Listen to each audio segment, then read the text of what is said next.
Allez, sans plus attendre, on va passer à notre deuxième table ronde du jour.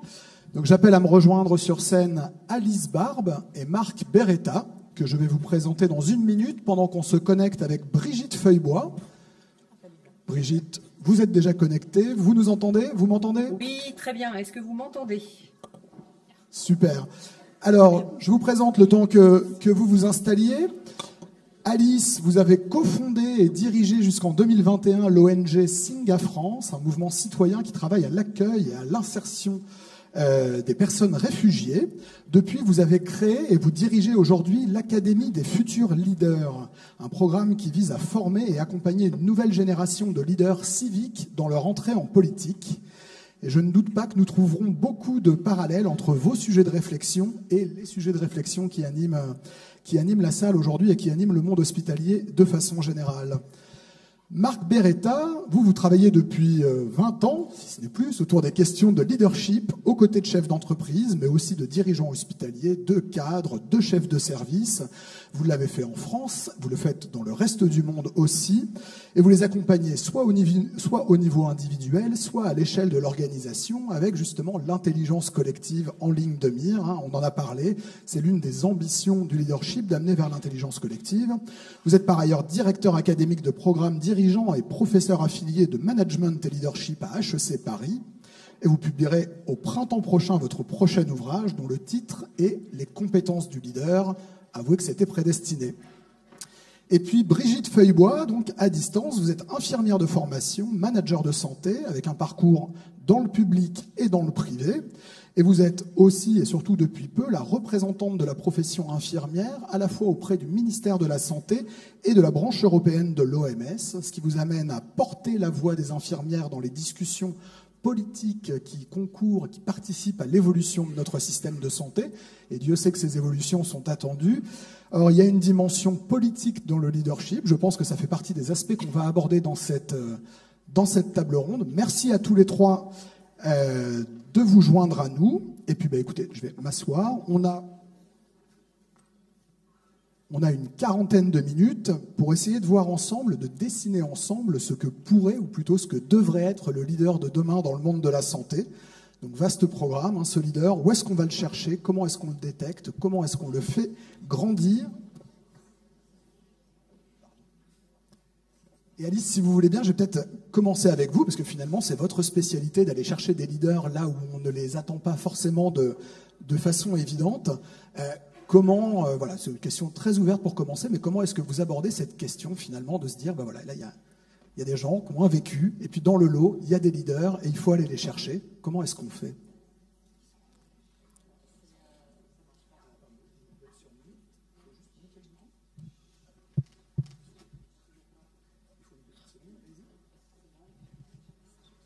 Merci.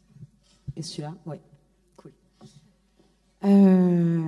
Déjà, merci de m'accueillir. Moi, j'apprends beaucoup. Je viens absolument pas du milieu ni médical, ni de la santé. Donc, je me sens toute petite et très impressionnée. Et d'ailleurs, en préparant le colloque, j'en parlais avec mes collègues et je disais, mais qu'est-ce que je vais faire là-bas? Je n'y connais rien. Et elle me dit, t'as quand même monté une école qui s'appelle l'Académie des futurs leaders et tu vas parler de leadership. Donc, effectivement, il y a peut-être 1 ou 2 trucs que tu sais.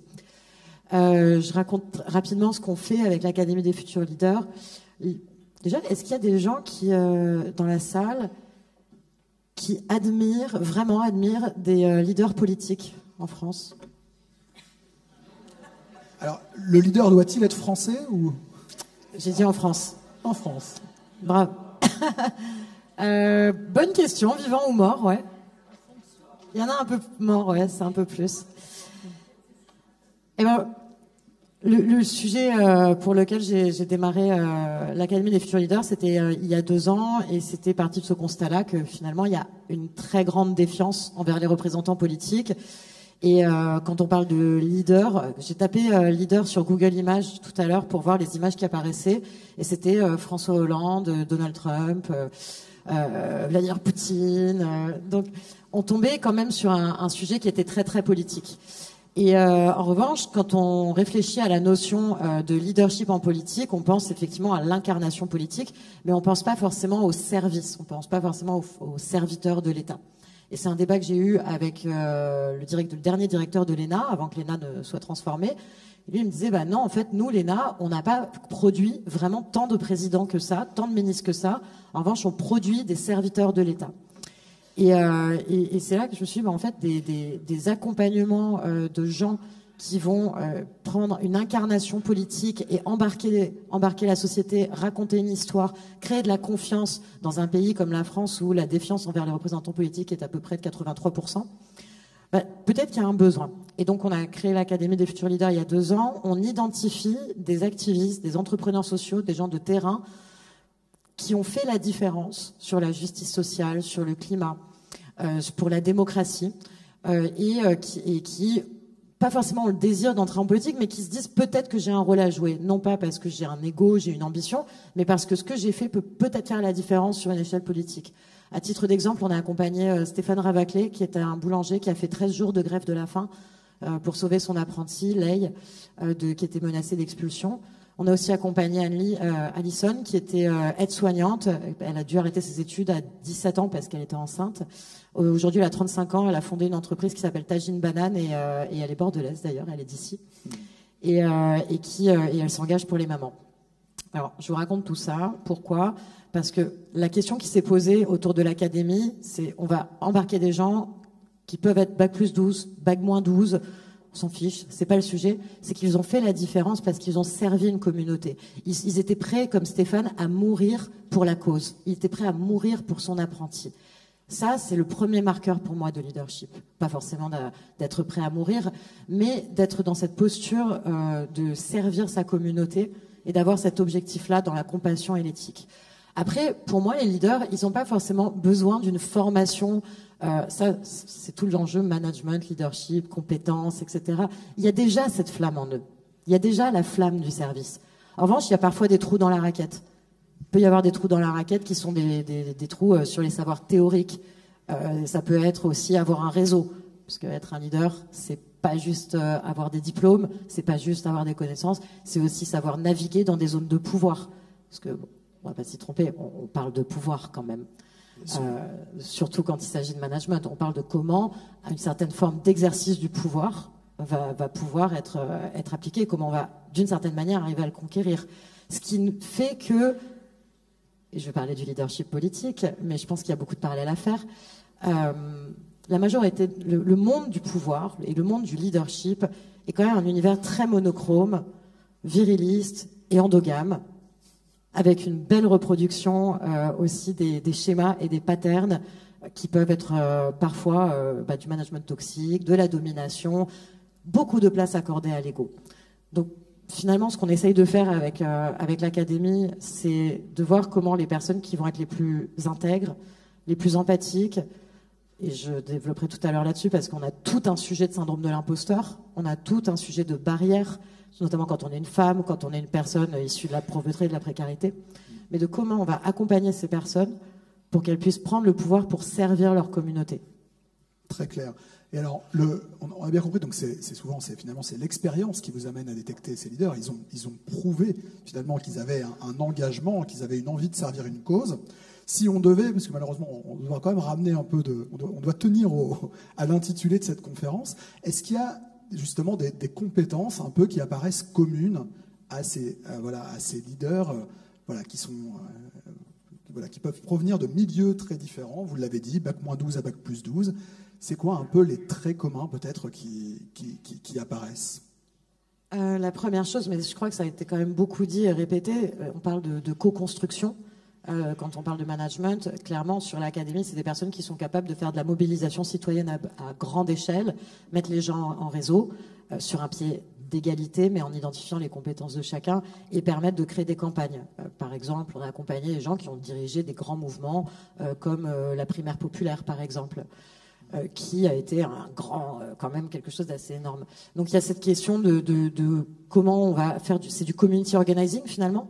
et demander à chacun là où ce qu'il a envie de faire et là où il va pouvoir être bon. Et ça, c'est très inspiré de la technique, des techniques de Barack Obama notamment, qui a utilisé le community organizing pour gagner. Après, en vrai, je crois que les compétences, c'est des choses qu'on peut affiner. Ça s'acquiert. La prise de parole en public, c'est des choses qui peuvent être acquises.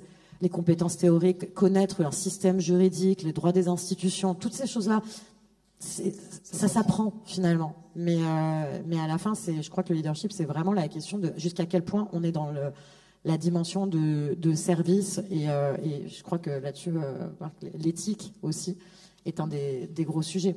Super. Eh bien Marc, justement, on va faire la transition. Brigitte, je ne vous oublie pas, promis. Non, mais Marc, de votre côté, vous travaillez avec des dirigeants dans une posture d'accompagnement. Donc ça veut dire des gens qui sont managers, qui ont des responsabilités, qui n'ont pas encore endossé justement les habits du leader. Et c'est un exercice qui n'est pas forcément naturel, sinon ils ne vous feraient pas appel. Alors justement, c'est quoi un peu les premiers axes de travail Je vais vous raconter une histoire. Je vais vous raconter ce qui m'est arrivé hier soir. Je suis dans un hôtel rue du Temple à Bordeaux. Et je demande à la femme à l'accueil si elle connaît un restaurant où je puisse dîner tranquillement hier soir. Et elle m'a proposé ce restaurant, je fais la pub en même temps, le Bouchon Bordelais, 2 rue Courbin à Bordeaux. J'y vais. La première chose qui me interpelle, les 3 personnes au service, 2 femmes et un homme, des soleils. Incroyable, rayonnant, de bonne humeur, sympathique, etc. La nourriture était absolument délicieuse. C'était des Bordelais, bien évidemment. Et je demande à cette personne, j'ai dit, écoutez, figurez-vous que je suis là parce que je vais à une conférence pour parler du leadership demain. Moi, je ne sais pas trop ce que je vais dire. Qu'est-ce que c'est le leadership pour vous? Écoutez, la réponse est extraordinaire. C'est super simple. Nous, on est fiers de ce qu'on fait. On est associés à ce qu'on mange. C'est-à-dire qu'à chaque fois que le cuisinier nous propose quelque chose de nouveau, à chaque fois, il nous teste d'abord et il nous associe. Du coup, c'est la raison pour laquelle on en parle avec les yeux ouverts. On sait. Et du coup, on aime ça. Et la deuxième chose, c'est qu'on travaille dans la confiance. Et on a une relation de confiance entre nous. Je dis, mais c'est pas possible avec un tel engagement comme ça. Vous avez une part dans le restaurant? Non, non. Moi, je suis chef de salle. Ma collègue, elle est serveuse. Sincèrement, j'ai été scotché. Quelle leçon de management, quelle leçon de leadership de la part de personnes. Voilà. Donc, pour répondre à la question, absolument, évidemment, la confiance, absolument, évidemment, la fierté. Et pour rien vous cacher, j'ai des noms de profs HEC qui ont passé 20 ans d'études pour arriver à la même conclusion que mes 10 minutes du restaurant d'hier soir. D'accord. Des fois, un peu de bon sens, y compris à HEC, ça ferait du bien. Un peu de bon sens et surtout beaucoup d'écoute. Alors, il y a Perrine a parlé ce matin de manager coach, de leader coach. Le coaching, ça marche pas tout le temps, ça marche pas pour tout le monde, mais ça marche. Qu'est-ce que c'est le coaching en 30 secondes? Comme je suis moi avec moi-même, je me pose toujours les mêmes questions. Comme je me pose toujours les mêmes questions, j'arrive toujours aux mêmes réponses. Et le coach, c'est un professionnel qui va m'éclairer sur des points morts que je ne peux pas voir, parce que moi, je suis moi-même dans mon petit environnement tout petit, je mouline. Et du coup, le coaching, ça marche. Et la tendance des 5 dernières années et des 10 prochaines années, me semble-t-il, en leadership, il y a 2 grandes tendances. La première tendance, c'est ce qu'on appelle le leader coach, c'est-à-dire l'idée comme un coach. Et pour illustrer ça, je vais vous donner des exemples de compétences de coach et comment on peut les utiliser pour chacun d'entre nous. C'est important qu'on puisse l'approprier pour chacun d'entre nous en leader. Et pour faire ça, je vais me baser sur les références de ICF, International Coaching Federation, qui est la Fédération internationale de coaching, qui est basée aux US et qui gère le métier de coach de manière internationale.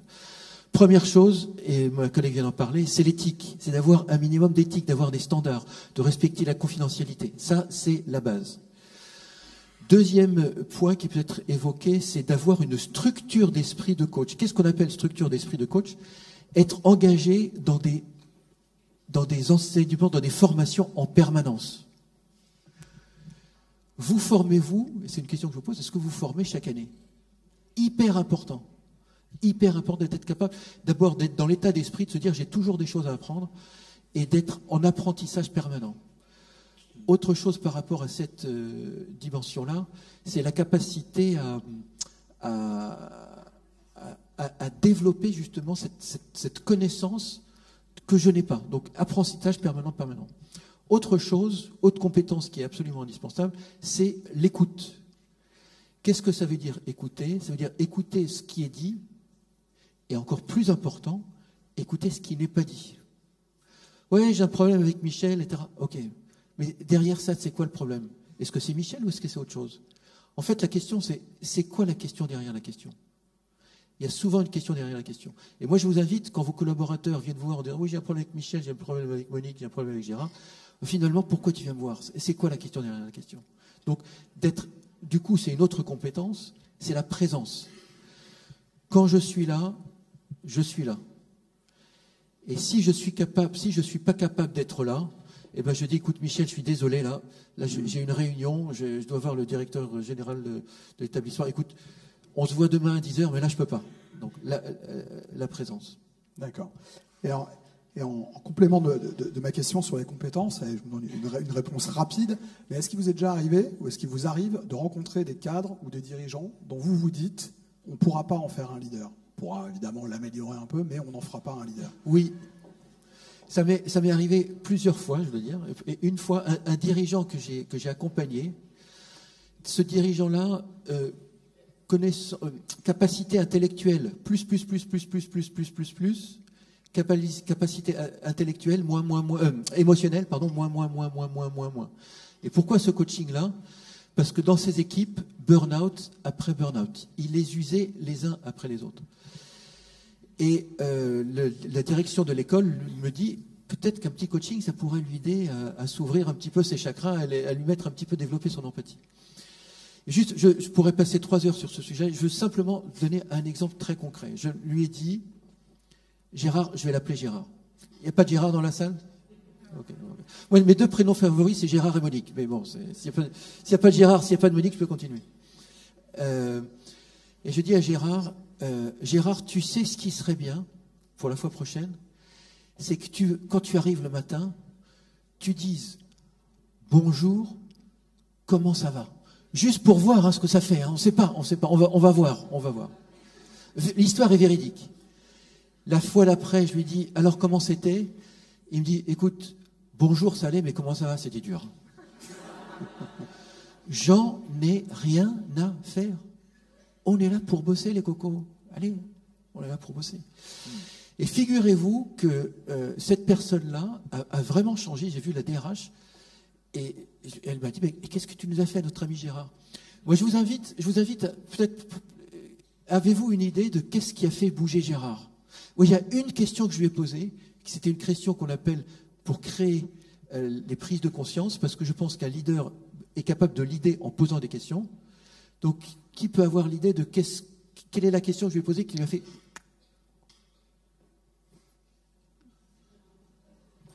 Allez, ne nous faites pas languir. J'ai dit à Gérard, Gérard, t'es efficace? Ah oui, moi je suis super efficace. Gérard, comment tu peux dire que t'es efficace alors que t'as 50% de tes équipes en burn-out? Elle dit, ah tiens, c'est pas con ça. Je dis, Gérard, réfléchis dans ta petite tête. Et voilà, et du coup, la clôture, et je terminerai par là, la clôture du coaching s'est terminée par cette phrase que je n'oublierai jamais. Il a dit, je ne veux pas être la personne par qui le mal arrive. Qu'est-ce que ça veut dire? Ça veut dire qu'au fond, Gérard, c'est un bon gars, mais il a un niveau d'exigence tellement élevé que personne ne peut le suivre. Et il a mis d'un petit peu d'empathie, et grâce à ça, effectivement, il a transformé son leadership. Très bien. Merci beaucoup. Brigitte, à distance, alors on a beaucoup parlé on a à la fois dit que le leadership et le management étaient deux notions distinctes, mais on a aussi quand même beaucoup rappelé que l'hôpital était un environnement très hiérarchisé et à sa façon un système très élitiste. Or, vous êtes la preuve que ce n'est pas parce qu'on est une infirmière qu'on n'a pas une capacité de convaincre, d'infléchir une prise de décision ou de porter une voix à haut niveau. Comment est-ce qu'on... Personnellement, comment est-ce que vous avez travaillé sur ces aspects-là et quelles sont, selon vous, finalement, les compétences que vous avez mises en œuvre pour avancer sur ce chemin-là. Alors, merci beaucoup de me laisser la parole et du coup de partager notamment mon expérience. Mais ce qui me paraît essentiel, c'est que ce sont bien les rencontres qui ont permis que cette trajectoire professionnelle puisse aujourd'hui aboutir notamment à cette mission de représentante infirmière. Et donc, je dirais, avant tout, c'est une histoire d'humain et de rencontres.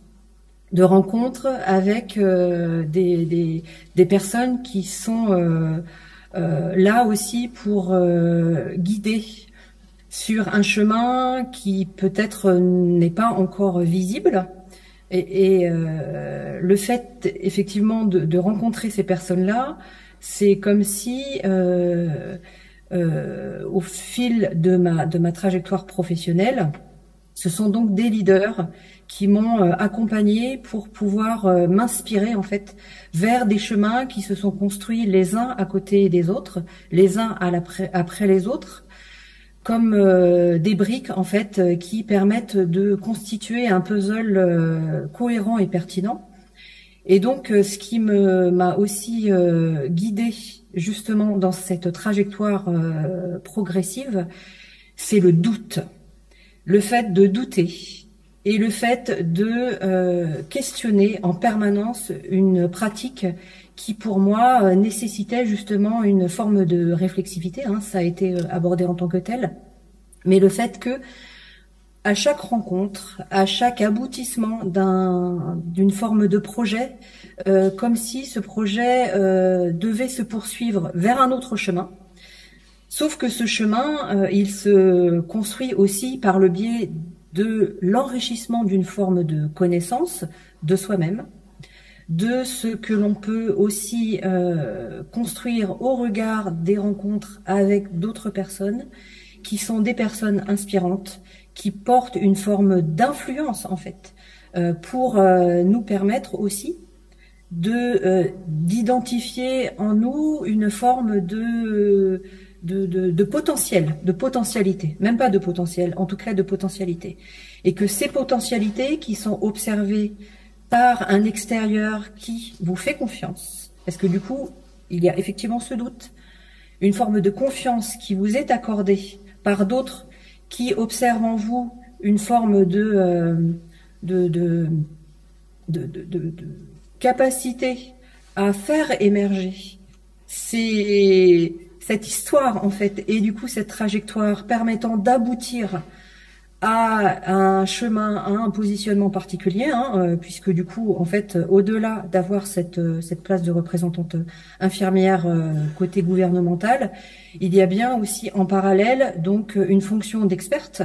Et c'est donc aussi l'expertise au sein d'une structure, d'une institution gouvernementale, politique, ministérielle, qui permet aussi d'observer cette légitimité.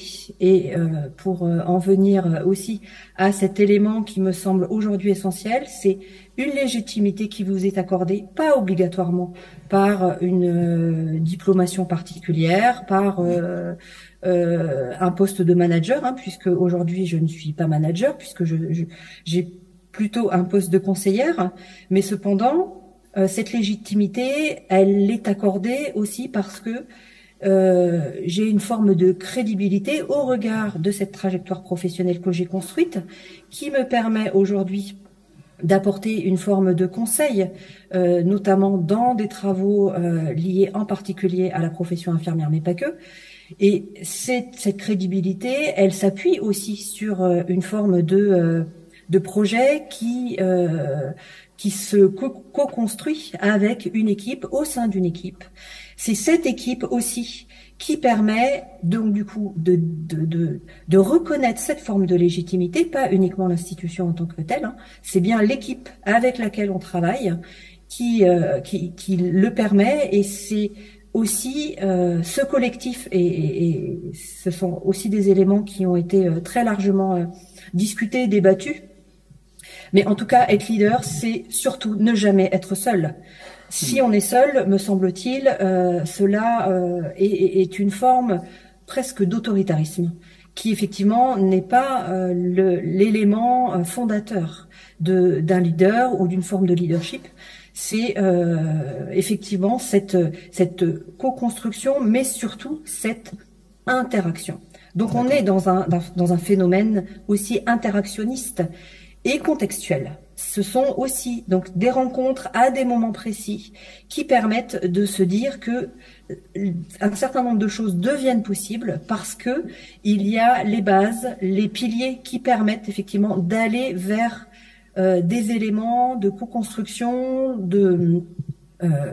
et voire d'utopie, puisque il me semble que on peut aussi s'autoriser à se dire que tout est possible, et que quand on se dit que tout est possible, qu'une part importante du chemin est déjà franchie, et que du coup, c'est aussi en se disant que tout est possible, et donc faire preuve d'une forme de positivisme dans son action. Être aussi leader, c'est avoir cette source liée à une forme quand même de personnalité, qui voit la vie du meilleur côté possible.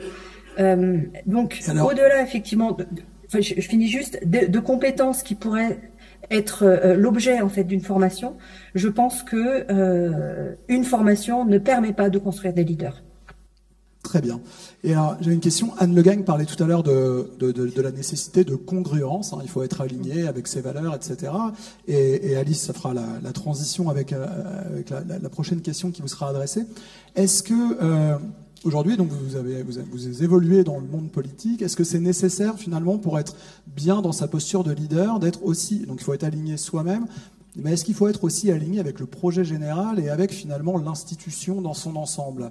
Et je pense que c'est une question pas particulièrement importante à l'hôpital où voilà, hein, les décisions viennent d'en haut. Comment est-ce qu'il faut être aligné avec l'institution?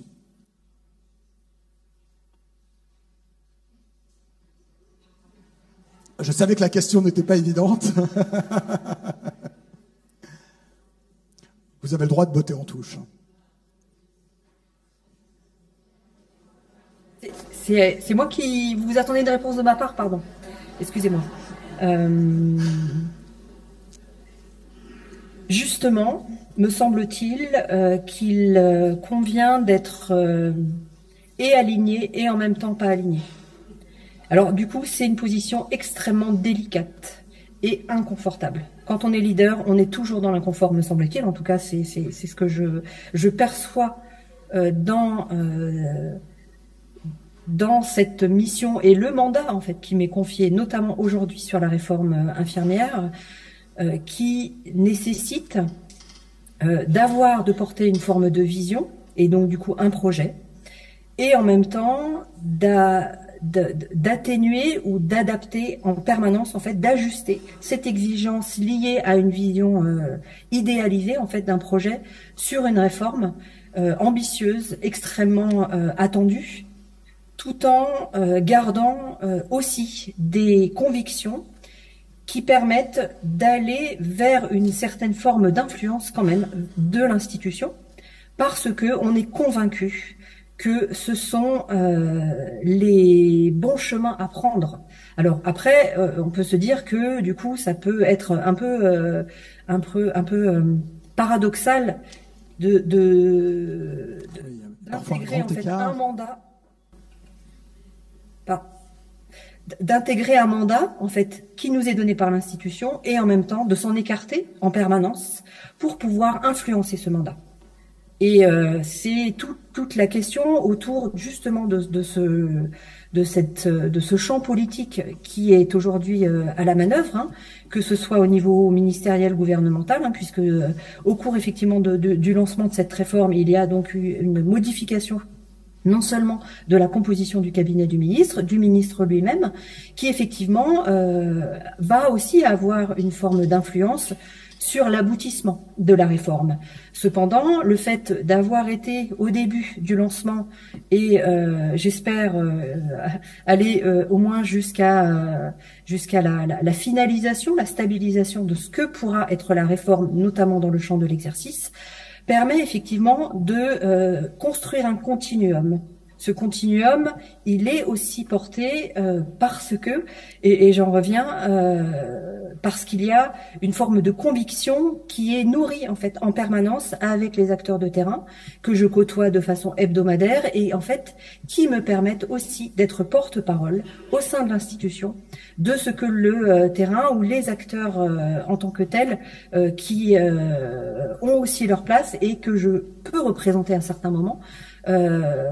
En tout cas, me permettent d'avoir aussi cette légitimité par les acteurs, cette légitimité par l'institution, une forme de crédibilité et de conviction, en fait, sur le long terme et sur une vision proposée, partagée et qui va justement quand même indirectement influencer la décision politique qui, de façon originelle, pouvait être posée. Super, merci beaucoup. C'était pas une question facile, vous vous en êtes brillamment tiré. Merci. Alice, si j'ai posé cette question à Brigitte, parce que en vous écoutant tout à l'heure, j'ai l'impression que souvent, ou en tout cas parfois, mais peut-être souvent dans la sphère civique, le leader il se construit souvent en réaction à quelque chose, pas forcément en opposition, mais en réaction. Est-ce que c'est le cas ? Il y a deux choses, oui, mais il y a aussi ce qu'on peut subir dans le processus dans lequel on grandit. En fait, en écoutant, je repensais notamment à une participante qu'on a eue à l'Académie qui s'appelle Yamina Saheb, qui a 50 ans. Elle est membre du GIEC et c'est elle qui a dénoncé le traité sur l'énergie et qui a été la lanceuse d'alerte qui a permis à la France et ensuite tous les pays européens de sortir de ce traité climaticide. Donc en gros, elle casse des traités climaticides toute la journée, elle écrit au GIEC, elle vient à l'Académie des futurs leaders l'année dernière, et la première chose qu'elle me dit, c'est « moi, je suis pas légitime ». Pardon ? Ben non, je suis pas légitime, moi je suis algérienne, je suis une femme, je suis pas légitime à faire de la politique, je sais pas m'exprimer, je suis maladroite, je suis pas très bonne. Et ben évidemment que la question de se dire je vais devenir un leader, il y a des gens qui ont plus de facilité que d'autres. C'est plus difficile quand on est une femme, quand on est d'origine étrangère, quand on a grandi dans des quartiers, dans la précarité, de se dire je vais y aller. C'est plus difficile quand on n'a pas des parents qui nous ont dit dès le départ qu'on allait y arriver, ou l'école qui nous dit qu'on va y arriver. Et quand on fait partie de ces catégories, mais que toutefois on a quand même on est mu par ce dont je parlais tout à l'heure, la flamme, le désir de servir, le désir de changer les choses justement, de se dire mais en fait il faut que ça bouge, il faut que ça change. Et ben il y a ce qui se dessine un peu une forme de boussole éthique. Et en fait, moi je pense que il y a quand même cet enjeu que quand on se dit je vais y aller, qu'on gravit les échelons et que enfin on a une place autour de la table, bah malheureusement ce côté imposteur va se dire bah on est trop dans la gratitude d'avoir une place autour de la table pour décider de changer l'ordre des chaises. On est trop dans le fait de se dire non mais en fait je vais pas trop l'ouvrir déjà que je suis là. Je suis déjà chanceuse d'être là. Et ça on peut y être confronté quand on est sur la route. On peut être confronté aussi à du management toxique. Il y a des postures managériales. Enfin, je pense que ça arrive à tout le monde dans cette salle d'être face à des managers toxiques. Même moi, j'ai été DG de ma première boîte à 25 ans. J'ai quand même été victime de toxicité maintes et maintes fois. D'ailleurs, moi, j'ai toujours pensé que j'étais pas une leader, que j'étais nulle. Donc, je m'identifie bien sur le syndrome de l'imposteur. Mais c'est difficile quand on est dans une situation où on est dominé aussi. C'est des rapports de domination. C'est difficile de demander quelque chose alors que ce quelque chose est très légitime. Demander un peu plus de droits, un peu plus de budget, un petit peu plus de considération. Et d'être confronté à ces comportements parfois qui vont nous attribuer ça un petit peu comme si on nous donnait un bonbon et qu'on attendait de nous qu'on dise merci. Et d'avoir ce comportement, de se dire, en fait, on attend de toi que tu sois reconnaissante parce que je t'ai donné quelque chose, que tu sois reconnaissant parce que je t'ai donné quelque chose. Alors, moi, je sais pas pour vous, mais ça fait pas très longtemps que j'ai décidé d'arrêter d'être reconnaissante.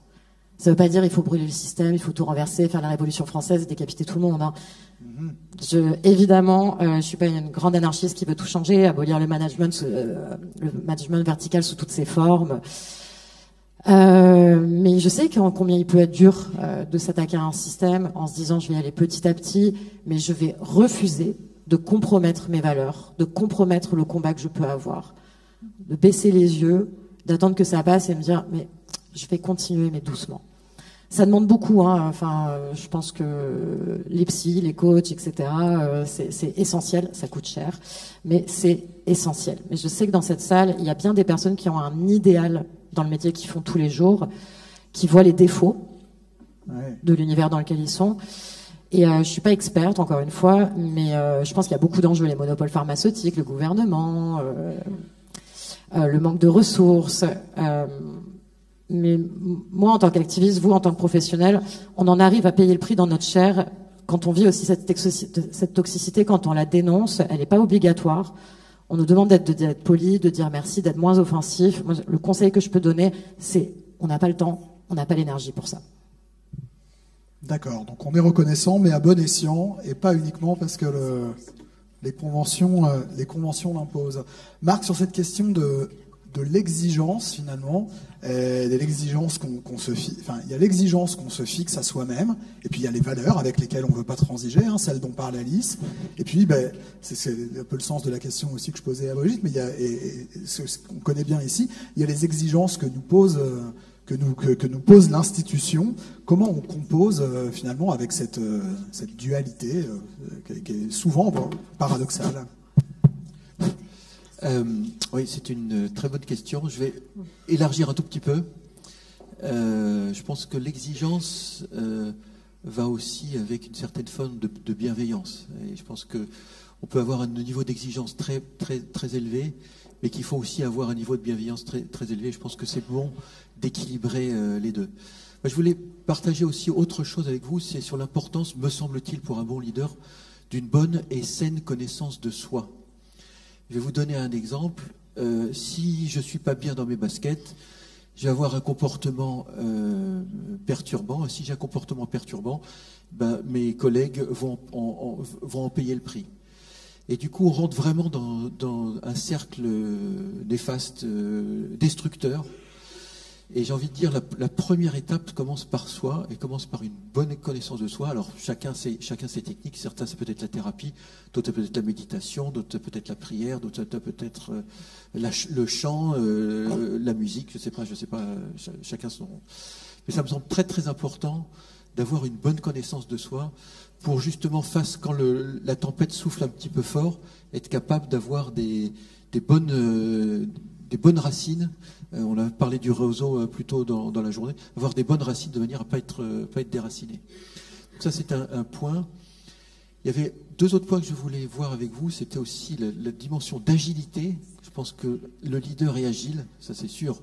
Le monde va tellement vite qu'on doit être agile, et ça se travaille physiquement même. Travailler son agilité physiquement par du yoga, par du sport, etc. Et aussi être capable de prendre soin de soi. Là, je vais vous être un petit peu provocateur. Je pense que les personnes qui prennent soin des autres, est-ce qu'ils prennent soin d'eux? Moi, je me suis posé beaucoup cette question-là. Je vais vous donner un exemple. Mon beau-frère, comme ça vous connaîtrez toute ma famille. Donc je vous ai raconté mon dîner d'hier soir, maintenant je vais vous raconter mon beau-frère. Donc mon beau-frère s'appelle Bruno, vous connaîtrez pas son nom de famille, parce qu'il a un autre nom de famille que moi, c'est le mari de ma sœur. Il est pneumologue, il a fumé toute sa vie. Ça m'a interpellé. Je me dis, bon, chacun sa vie, mais quand même, ça m'a vraiment interpellé. Où est le niveau d'exemplarité? Et je pense qu'en tant que personne qui donne du soin, c'est essentiel de prendre soin de soi, d'abord pour vous, parce que la première personne qu'on peut accompagner et aider, c'est soi-même, et puis aussi pour les entourages, parce que si on prend soin de soi, on se sent mieux, on est plus souriant, et du coup on est capable de mieux rayonner. Ok. C'était pas la question, mais c'était pas réponse. Non, c'était pas la question, mais tant pis, je vais quand même essayer d'obtenir mon... je vais peut-être la poser différemment. est-ce qu'il faut être le leader qu'on aimerait être, ou est-ce qu'il faut, et là je raisonne, on va dire, dans le cadre hospitalier, hein, pas forcément dans la vie, est-ce qu'il faut être celui qu'on aimerait être, ou est-ce qu'il faut être celui qu'on attend, celui que l'institution attend ou demande? Ça, c'est une très bonne question. Tout ça, c'est une question de curseur. Je vais vous donner un exemple concret, une femme que je vais appeler Monique, bien sûr. Quand vous voyez son CV, elle a un CV absolument délirant, incroyable. Et quand vous lui posez la question, écoute, t'as un parcours extraordinaire, elle me dit, oui, mais toute ma vie, j'ai passé toute ma vie à m'adapter à ce qu'on voulait que je sois. Et en faisant ainsi, je me suis perdu. Oh, qu'est-ce que j'étais triste en entendant ça. Je me suis dit, oh là là, la pauvre Monique, ça m'a donné un petit coup au moral. Et du coup, je me suis dit, en fait, ce qui est important, c'est d'être intègre avec soi-même, être capable de, je vais reprendre la question de tout à l'heure, être capable d'être bien sûr en phase avec l'organisation avec laquelle on est, parce qu'on est porteur aussi de l'organisation, mais aussi d'avoir un recul et j'en ai parlé avec une personne ce matin, être capable de dire oui, mais maintenant que je suis cadre, qu'est-ce que moi je voulais attendre, qu'est-ce que j'attendais de mon cadre?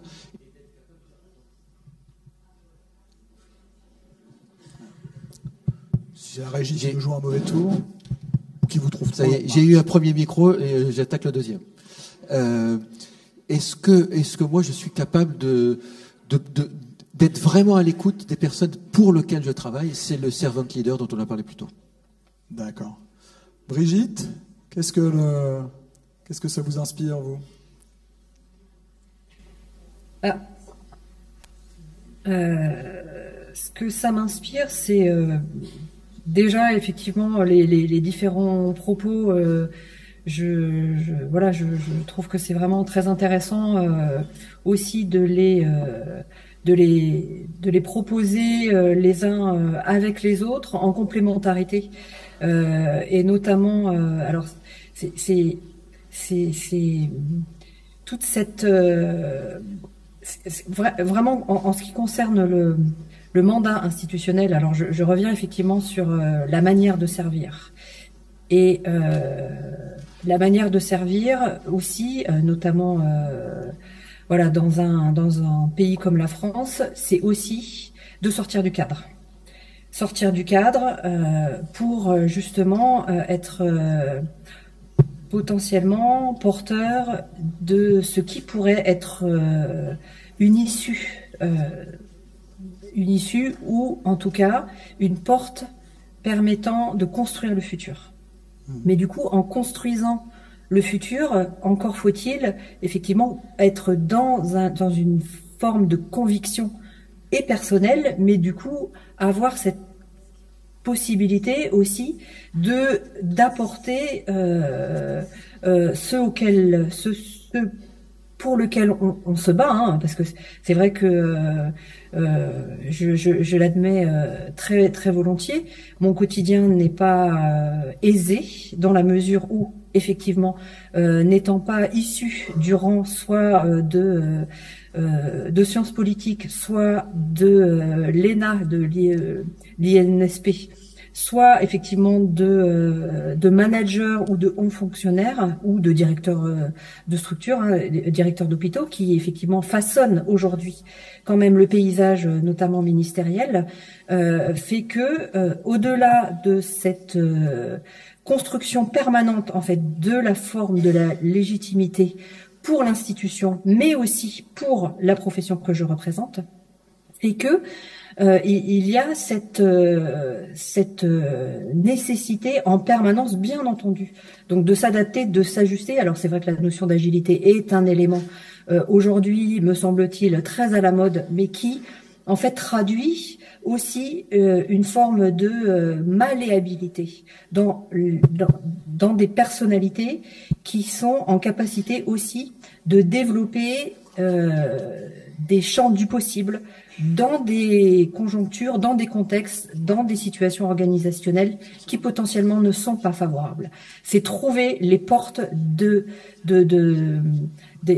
options qui permettent de rendre les choses accessibles Et surtout, aujourd'hui, c'est vrai que pour la réforme infirmière en particulier, il me semble que la porte étant ouverte, aujourd'hui, ce qui m'est confié en termes de champ à ouvrir m'a été présenté comme vas-y, tout est possible. Après, effectivement, il y aura une forme d'arbitrage, hein, bien entendu, mais le fait d'avoir quand même cette permission, parce que du coup, il faut aussi reconnaître que l'institution, soit elle nous donne la permission, soit elle nous la donne pas, et de fait, ça change aussi notre positionnement. Si nous avons la permission par l'institution, justement, d'aller en dehors du cadre, c'est déjà un élément aussi encore plus facilitateur pour pouvoir être dans ce champ d'influence, ou en tout cas d'inspiration qui va permettre de construire cette possibilité collective. Et donc le fait que potentiellement il m'ait été confié que tout peut aujourd'hui être possible dans cette réforme me laisse quand même une très large place à une forme de liberté.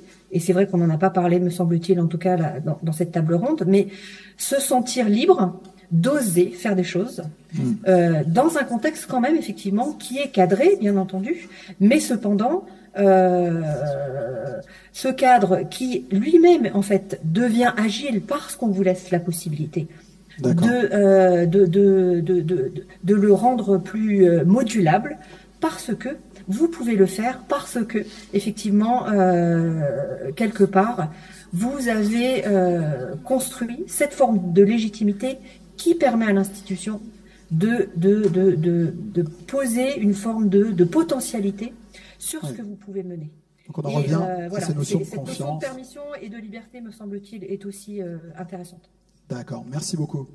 Alice, on a entendu, alors je ne sais pas si vous avez entendu les interventions de ce matin, mais dans les questions ou les commentaires de la salle ce matin, on a entendu beaucoup d'envie, beaucoup d'engagement, de foi, et on sait que c'est une des constantes du monde hospitalier. On a entendu aussi beaucoup d'appréhension, de limites sur ce que l'institution permet. Comment est-ce qu'on peut utiliser parfois le sentiment un peu de... peut-être pas de colère, le mot est un peu fort, mais en tout cas, voilà, les sentiments un peu négatifs. Non mais vraiment, comment... Ben oui, alors bon, on peut y aller. Non, mais comment est-ce qu'on peut essayer d'emmener ça et voilà et de donner finalement un élan qui soit créatif, ou enfin pas forcément créatif, mais en tout cas constructif dans une optique de leadership. Et ce sera notre dernière question, oui, puisque l'heure tourne. Si, il y aura deux.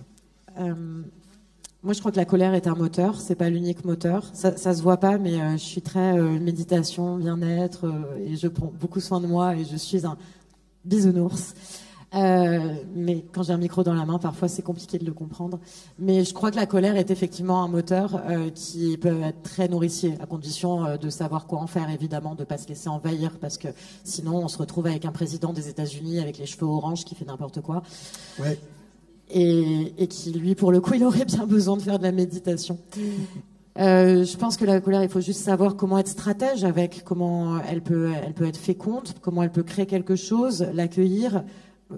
Évidemment que j'ai de la colère. J'ai quand même été 10 ans directrice de Singa. Tous les jours, j'entendais des histoires de personnes qui avaient fui leur pays dans des conditions dramatiques, qui avaient parfois perdu leur famille, qui avaient subi des actes, des traitements inhumains et dégradants. Comme dans le milieu médical, on est confronté parfois, souvent, tous les jours, à la mort, à l'horreur du monde, à la maladie. On a le droit d'être en colère. Qu'est-ce qu'on en fait plus tard? Comment on transforme? Comment on peut même la transformer en joie?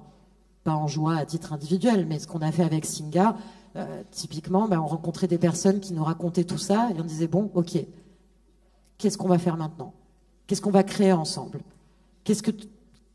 Comment on peut créer ensemble la société dans laquelle on a envie de vivre? Et ça a été fécond et ça a permis de créer des initiatives. Singa, aujourd'hui, c'est une grosse ONG européenne sur l'accueil des personnes réfugiées et migrantes. Et c'est une communauté de près de 80 000 personnes, dont près de la moitié qui sont des personnes réfugiées, qui sont actives, qui se bougent. Mais bon, c'est l'exemple que je vais donner parce que pour moi, évidemment que la colère, ça a toujours été un moteur de voir des choses horribles. Je suis également activiste contre le harcèlement et les violences faites aux femmes. C'est pas très fun non plus. Mais l'engagement que je donne à mon action, le fait d'être là sur cette scène avec vous aujourd'hui, c'est là que je trouve une traduction concrète finalement de toute cette colère et j'espère d'un petit peu d'impact. D'accord.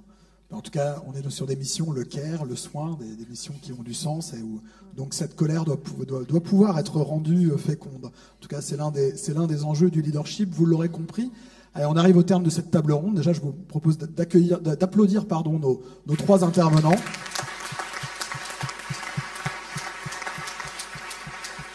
Merci à tous les 3. Et je propose à notre grand témoin, Sama Karaki, de nous rejoindre. Alors l'exercice de la synthèse va peut-être être difficile parce qu'on est parti dans des directions quelque peu inattendues ou opposées. Merci. Vous m'entendez ? Ça marche ? Oui, on vous entend. Ok, donc ce matin, j'ai titré la première table ronde « Et si on arrêtait de prendre les gens pour des cons ?» Et là, ce serait Anne Sylvestre que je vais citer. J'aime les gens qui doutent et surtout, j'aime les gens qui n'osent s'approprier les choses, encore moins les gens. Et je pense pour rebondir sur ce qui a été dit, c'est que à chaque fois, je ne vais pas être complètement d'accord avec ce qui a été dit, parce que j'avais l'impression qu'on parlait du leader comme une personne, encore une fois. C'est-à-dire qu'on revenait à la considération du leader comme une personne et pas comme un rôle. Parce qu'en fait, si on l'imagine comme une place, cette place, elle est occupée par des personnes différentes, selon le besoin, selon l'expertise qui est demandée. Et ça veut dire qu'on la dissocie des traits. Parce que si on tombe dans le syndrome d'imposteur, c'est parce qu'on ne se voit pas dans cet imaginaire de ce que nous avons déjà du leader, qui est un homme dans notre imaginaire, et qui est politique, assertif, qui ouvre les bras pour parler et qui prend des risques. Et si je pose la question, donnez-moi des traits de leader, je pense que il y aurait pas mal de stéréotypes qui renvoient à une façon de considérer le leadership, qui ne prend pas en compte la diversité, la singularité des situations, mais aussi le fait qu'en fait c'est un modèle qui est extrêmement exclusif, en fait, pourquoi on serait pas leader timide? Pourquoi on ne serait pas leader bègue? Et aussi pourquoi on ne serait pas leader qui doute? Et justement, parce que même si on le dit, ça fait beau, mais en fait, je ne sais pas qu'est-ce qu'on sentirait si notre leader dirait « je suis pas sûr de là où on va ». Pourtant, c'est quand même pas mal comme postulat de départ de dire qu'il y a plusieurs possibilités. J'ai une perception du réel et je suis ouvert à entendre la vôtre. Sauf que quand on pose cette possibilité qu'on imagine d'autres façons d'être leader, qu'est-ce qu'on entend là? Oui, mais les gens, ils veulent bien quelqu'un qui leur dit où aller.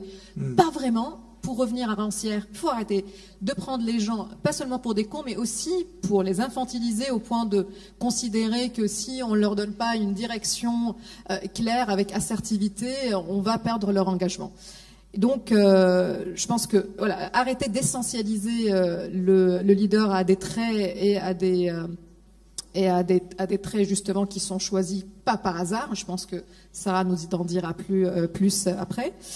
Et finalement, sur la question du soin de soi qui a été posée, donc je vais reciter Marc Aurèle, mais cette fois, quand il dit que ce qui n'est pas bon pour l'essaim d'abeilles n'est pas bon pour l'abeille, donc je dirais aussi que je partirais dans le sens inverse, c'est-à-dire que ça ne sert à rien de faire du yoga si l'essaim brûle, en quelque sorte, c'est-à-dire que l'essaim d'abeilles, c'est-à-dire que... on peut pas aller bien comme une citadelle isolée du monde, même si notre corps va bien sûr, il faut le considérer. Et ce que je veux dire, c'est que notre santé mentale, tout comme l'hôpital, tout comme ce qu'on est en train de réfléchir, est le reflet direct de la qualité des liens que nous avons avec les autres. Déjà, on peut pas l'être bien isolé du monde, et en tout cas, ça ne sert à rien. Et donc, est-ce que réfléchir la position, le rôle du leadership comme un rôle qui fait l'architecture de cet essaim d'abeilles? Ça veut dire qui regarde où il y a les signaux faibles et qui est ouvert à donner sa place. C'est pour ça aussi que je dis j'aime les gens qui n'osent s'approprier les choses. Et je finis sur la question de la syndrome d'imposteur. Je pense, et peut-être là je vais peut-être aller aussi pas d'une manière très commune, c'est que je pense qu'on n'a pas assez de syndrome d'imposteur. Alors, dans le sens que c'est vraiment très utile qu'on se pose la question, est-ce que je suis légitime de parler d'un sujet ? Je pense qu'on a beaucoup plus de gens autour de nous qui s'expriment sur des sujets sur lesquels ils ne sont pas légitimes que l'inverse. Alors, on demande souvent aux femmes de ne pas se sentir dans le syndrome d'imposteur. Oui, bien sûr, on n'a pas besoin d'être française de souche pour entrer dans l'académie de Future Leader. Mais ce que je vois, c'est que cette posture de se demander est-ce que j'ai ma place quelque part est une question très saine. Il faudrait plutôt que les personnes qui occupent des places et qui occupent la voie et qui occupent l'espace de décision, qui eux-mêmes, je dis eux-mêmes parce qu'en majorité c'est aussi, on voit qui est dans les positions de pouvoir, qui est un peu de ce syndrome d'imposteur et qui doute un peu plus et qui donc on modélise plutôt ce syndrome d'imposteur plutôt qu'on se mette tous et toutes à nous trouver légitimes quand en fait on peut simplement séparer l'estime de soi de la confiance en soi. C'est-à-dire l'estime de soi elle peut être inconditionnelle. Je n'ai pas à mettre mon estime de soi au jugement des autres. Par contre, ma confiance en moi-même, elle peut être elle dépend de la situation. C'est-à-dire, je peux dire, à ce moment-là, dans cette question qui est posée, ma confiance en ma capacité de la gérer, elle est de tel pourcentage. Donc, je donne la voix à ceux qui seront plus légitimes de le faire. Voilà, merci. Merci beaucoup.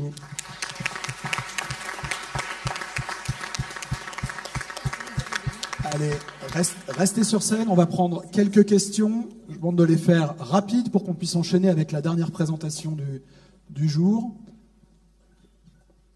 Mais je ne doute pas que les propos abordés pendant la dernière heure vont susciter quelques remarques ou interrogations.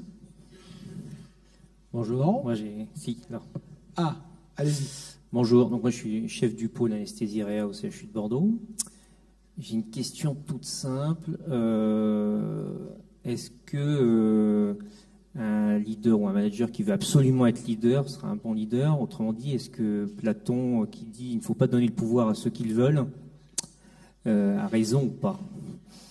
Au sens philosophique du terme le pouvoir. Ils veulent le pouvoir pour le pouvoir. Bonne question. Qui veut se lancer ?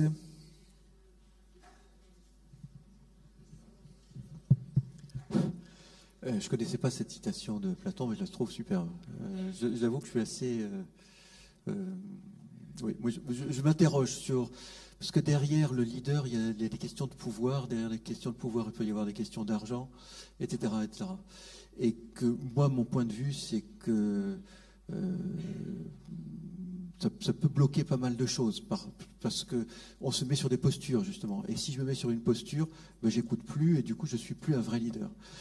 Du coup, si c'est pour le pouvoir, c'est plutôt négatif. Si c'est pour le leadership, pour me développer moi, développer les autres, faire grandir les autres, pourquoi pas ?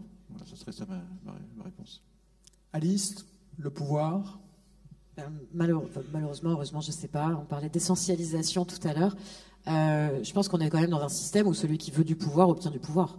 Celui qui n'en veut pas, en général, on ne va pas le chercher. On ne va pas lui dire « Bonjour, la place est chaude, je t'en prie, vas-y, voilà le tapis rouge ».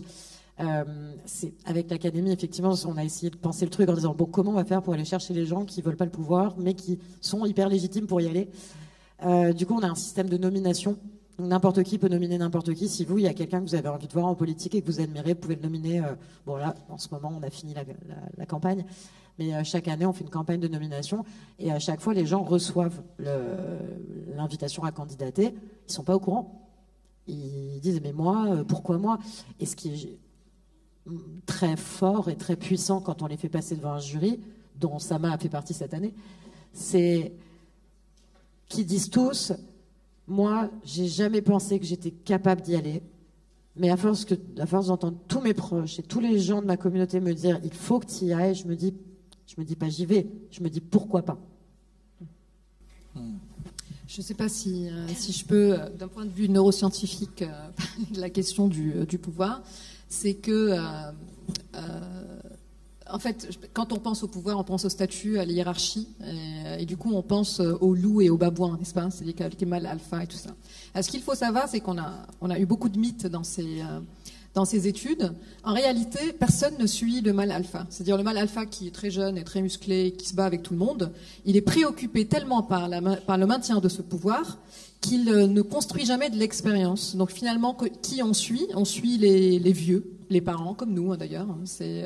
Donc ça n'existe pas cette image du plus affamé du pouvoir.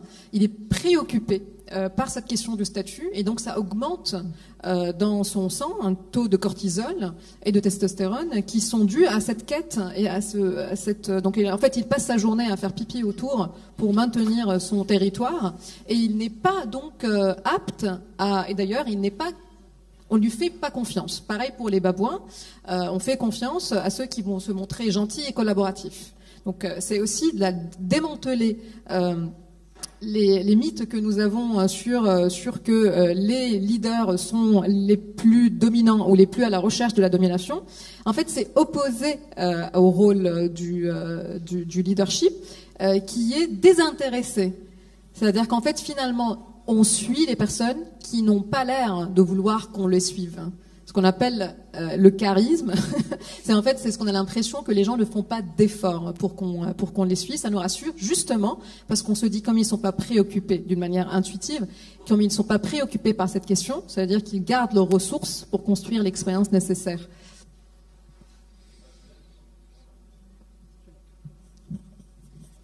On voit que c'est pour l'instant pas ceux-là qui sont le plus souvent managers, même si ça s'améliore.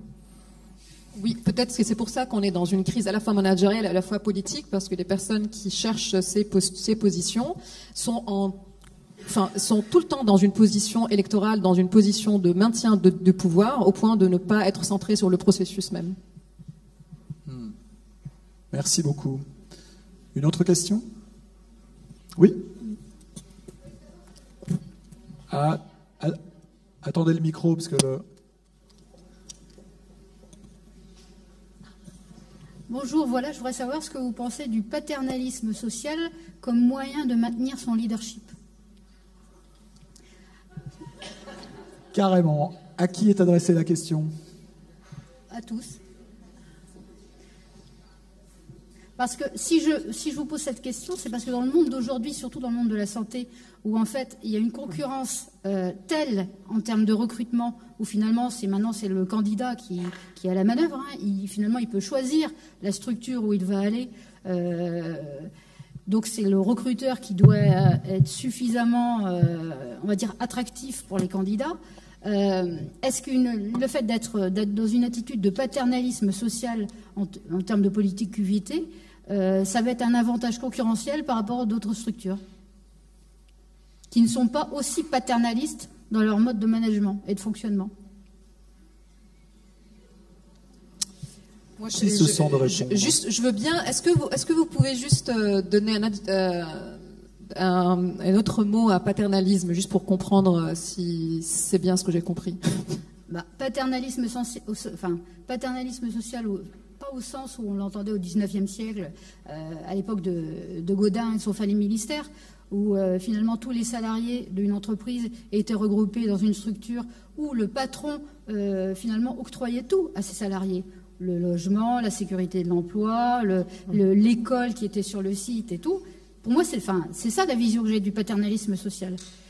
Donc ce que je voudrais savoir, c'est effectivement si pour vous, ce mode de fonctionnement pour garder, conserver ses salariés en termes d'attractivité et de fidélisation, c'est une façon un peu moderne maintenant, en fait, d'en revenir à ce qui se faisait au XIXe siècle. Je ne sais pas si je peux donner quelques clés. Puis si, bien sûr. Est-ce que vous voulez peut-être... Brigitte, est-ce que vous voulez répondre à cette question? Alors, ce que ça m'évoque, c'est la hiérarchie symbolique. Mais je ne vais pas m'étendre sur le sujet. Je pense que ce serait l'objet effectivement d'une table ronde supplémentaire. parce que effectivement ça questionne bien entendu les enjeux sociaux et de nos relations sociales au sein d'un groupe humain et d'un groupe social. Mais c'est vrai que le sujet autour de la hiérarchie symbolique, comment se traduit-elle au fil du temps dans nos organisations et comment s'incarne-t-elle aussi par des collectifs. Et il me semble que le sujet autour de ce que je comprends du paternalisme social peut être quand même peut potentiellement être une hypothèse de ce que pourrait effectivement être le pouvoir en tant que tel. Mais en même temps, il me semble qu'il serait intéressant de le décorréler de ce qui est aujourd'hui à l'œuvre, notamment dans l'institution hospitalière, qui est en pleine transformation, avec des attributions progressives, justement, de rôle et de cette forme de pouvoir qui, me semble-t-il, n'est pas exclusivement liée en fait à l'organisation, mais bien à ses acteurs. Voilà ce que je pourrais dire pour l'instant. Ça va, moi, je vais revenir sur une pyramide que peut-être vous connaissez, qui est la pyramide de Maslow, qui est complètement démontée par l'état actuel des connaissances. Parce que selon cette pyramide, nous aurons des besoins un peu vitaux comme manger, avoir les premiers besoins qui seront les besoins d'urgence, et qu'en fait suivis par les besoins psychologiques. Et ce qui est intéressant par les neurosciences et aussi par d'autres disciplines de sciences cognitives qui rejoignent aussi peut-être ce que intuitivement vous savez déjà, c'est que notre cerveau ne fait pas de différence entre nos besoins physiques et nos besoins psychologiques. On a évoqué ce matin le besoin d'autonomie. On peut mourir pour la liberté. On a évoqué le besoin de reconnaissance. Ces besoins sont aussi centraux que notre besoin physique de sécurité physique. De toute façon, le cerveau ne fait pas de différence, on réagit de la même façon. D'ailleurs, ils finissent par nous tuer, ces besoins, puisque c'est le développement des maladies cardiovasculaires, immunitaires, de diabète, sont aujourd'hui en beaucoup de recherches liées à ce stress qui est dû à des besoins, à une menace au niveau de nos besoins psychologique. Donc peut-être que ce que j'entends en paternalisant, c'est ce regard très condescendant sur les besoins des employés, comme s'ils étaient moins complexes, moins riches psychologiquement que ceux qui les recrutent, et donc que comme leurs besoins, on se suffit à des besoins qui sont des besoins vitaux, qui sont bien sûr nécessaires. Il faut quand même toujours revenir à la dignité de Cynthia Fleury, mais que la dignité passe aussi par la reconnaissance, par l'autonomie, par l'appartenance que nous avons évoquée, et peut-être c'est la meilleure marque employeur qui peut être imaginée, c'est de garantir ces besoins psychologiques-là. Merci Sama. Marc, vous vouliez réagir? Vraiment 30 secondes. Moi, la vision du paternalisme tel que je l'ai, parce que c'est la même que la vôtre, j'en sais rien, mais tel que je l'ai, est quelque chose de très directif et à l'inverse de la brillante présentation qui a été faite par Anne précédemment et qui est vendue par la nouvelle génération, qui est collaboratif. Du coup, pour moi, ça va plutôt à l'inverse. Alors, il faudrait peut-être réinventer une autre forme de paternalisme. Mais le paternalisme tel qu'on l'a, de ma vision, c'est, à mon avis, contre-performant par rapport à ce qu'on souhaite faire. Voilà. Très bien. Mais écoutez, merci. Merci à tous les quatre pour votre participation. Merci Brigitte de vous être rejoint à nous à distance.